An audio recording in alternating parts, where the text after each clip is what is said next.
In this video, we're going to learn how to represent vectors in the rectangular and polar form. So, let's get straight to it. Alright, to start off, I want to remind you of what vectors are. Mathematical quantities that involve both magnitude and direction. A good example of a vector quantity is something like, the grocery store is 1 kilometer east of here. As we can see, this involves the distance, which is the magnitude, as well as the direction. If this isn't familiar to you, we encourage you to check out our Introduction to Vectors lesson first before moving on with this one. Alright, so let's get a little bit more abstract. Say we draw some arrows like this. Now, couldn't we consider these to be vectors too? They have magnitudes, represented by their lengths, and they point in certain directions. So, yes, they are in fact vectors. Actually, arrows are a really good way to represent vectors geometrically. If we wanted to represent wind speed and direction, for example, we could draw an arrow pointing in the direction of the wind. We could draw it longer if the wind is stronger, and shorter if the wind is lighter. But we can get even more abstract than that. Let's set up some coordinate axes and draw a random arrow somewhere. Now, let's put the tail of the arrow where the axes intersect, also known as the origin. See how the tip of the arrow ends at a certain point? That point can be described by coordinates, right? So, couldn't we represent the arrow itself by the coordinates of that point? Yes, we can. In fact, we can represent any vector by listing its coordinates. It works the other way too. For any set of coordinates, say 4, 2, we can draw an arrow that ends at that point. So vectors and coordinates on a plot actually correspond to each other. When a vector is represented by its coordinates, we call that its rectangular representation or rectangular form. By the way, this works in 3 dimensions too. On a side note, what about the coordinates 0, 0? We can't really draw an arrow from a point to itself. Nonetheless, 0, 0 is still considered a vector as well. It has 0 length and an undefined direction. In mathematics, we call this the 0 vector. Now, in 2 dimensions, we can represent vectors in another way.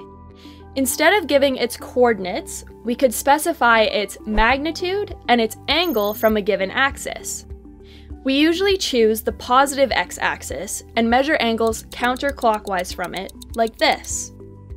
So an arrow with length 3 and angle 30 degrees would look like this. When we represent a vector with a magnitude and an angle, we call that its polar representation, or polar form. Some people write a vector in polar notation like this, with an angle sign preceding the angle. But others often write it in a list, which looks very similar to the rectangular representation, so be careful. Alright, before we move on, let's test ourselves with an example. Which one of these arrows corresponds to a vector with a magnitude of 5 and an angle of 120 degrees? Well, the answer is B. And how do we know this? First of all, 120 degrees puts the vector in the second quadrant, which immediately eliminates the options A and D. And secondly, between these two, does C look like it has a magnitude of 5? Of course not. It looks more like its magnitude is 1. Therefore, that leaves us B as our final answer. Awesome! So let's move right along. So you might be wondering, is it possible to convert between a vector's rectangular and polar representations?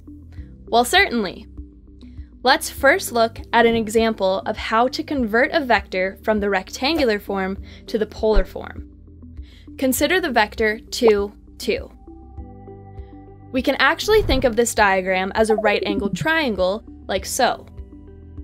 In doing so, the magnitude of the vector becomes the length of the hypotenuse of this triangle.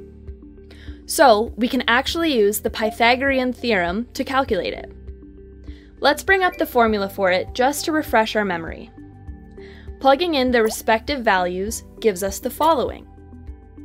2 squared plus 2 squared equals 8. And square rooting both sides gives us a final C value, or magnitude of square root of 8, or about 2.83. As for the angle, we can find that using trigonometry. Since we know all 3 sides of this triangle, we can choose any of the trigonometric functions to solve for the angle. For instance, the sides opposite to and adjacent to the angle are both 2. Now, looking at the acronym SOHCAHTOA, we see that tangent is the function that involves opposite over adjacent. So the tangent of this angle, which we can just represent as theta for now, is 2 divided by 2, which equals 1. So all we need to do is take the inverse of that to give us a final answer of 45 degrees for this angle. So now we found the equivalent of 2 in polar form. The magnitude is root 8, and the angle is 45 degrees. Awesome!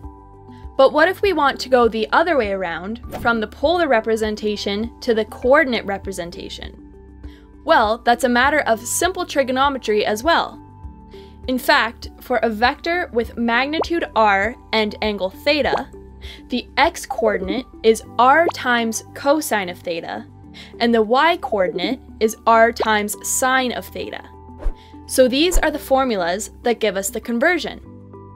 All we would need to do to solve for them is just plug them into our calculators to give us the coordinate values. Pretty simple, right?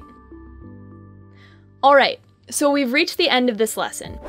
We looked at how to represent vectors mathematically in both rectangular form and in polar form, and learned how to convert between the two.